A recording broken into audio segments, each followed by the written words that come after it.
things that I've been hearing lots about that parents are concerned about is, have my kids lost a year or 6 months of learning opportunities, and how are they ever going to catch up?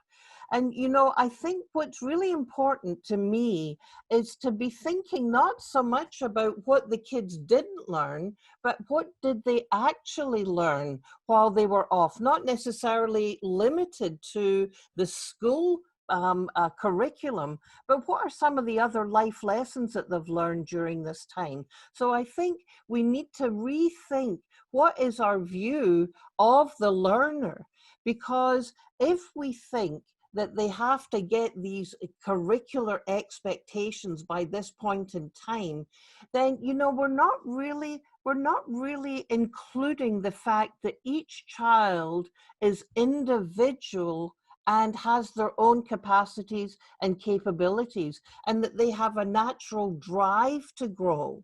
So I predict that what we'll see in the fall is a whole bunch of kids gobbling up new opportunities for learning.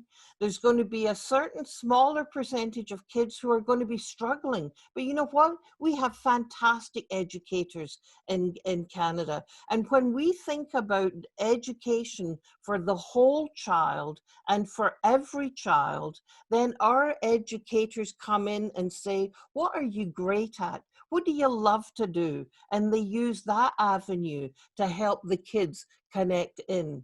So yeah, there's going to have to be a seismic shift in terms of saying, oh, you have to have this accomplished by this point in time.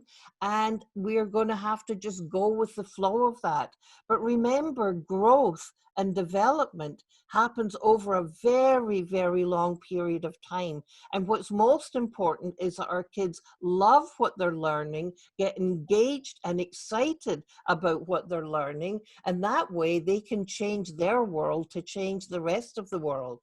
So I say, let's not sweat the small stuff.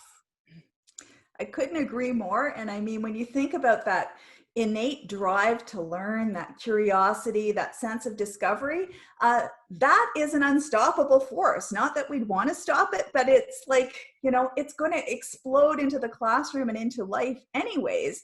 So I think like parents who may be worrying in the summertime, it's about tapping into that curiosity even in the here and now, because as you said, I mean, learning is not limited to classrooms. So much learning happens beyond that. So maybe this summer, figuring out what your child is really excited about and supporting them in that learning, letting them teach you something. I always find this amazing. I mean, I don't think my kids were willing to teach me too many video games because clearly I do not have a gift in that. But even just explaining how a video game works to a parent, that is an educational activity in and of itself, because you're having to figure out, how do you teach somebody? How do you communicate that?